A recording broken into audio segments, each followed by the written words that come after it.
गण्या, काय झालं रे? आई, बाबा, मी तुमचे पैसे वेस्ट केलो.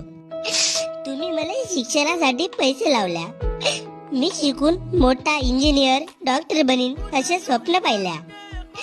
पण मी तुमच्या स्वप्नांवर पाणी फिरलो आई. मी अभ्यास केलो, खूप केलो, पण बाबा मी नाही करू शकलो. गण्या, असं हार मानू नकोस. अबे काय झाला? तुला हे नाही जमलं तर तू दुसरं काहीतरी कर, प्रयत्न नको सोडू. बाबा, मला कुठेतरी जाऊन जीव देऊशा लागते. बाहेरून घरी येवाची इच्छा नाही होत. लोक मला काय म्हणतील याचा विचार करत करत मला जग सोडून जाऊशा लागते बाबा. गण्या, असा नको बोलू रे. ते लोक नाही येत आपल्या घरी पोचाले. हा पाय, हा तुझा बाप आजताही तुझ्या मांग पांडुरंगासारखा उभा आहे. तू हिम्मत नको खचू पोरा.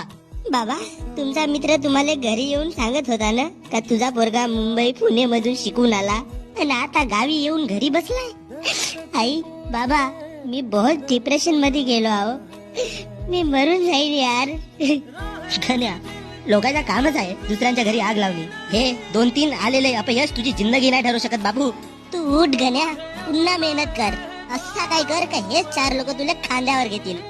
प्रेत बनून नाही तर आदर्श म्हणून.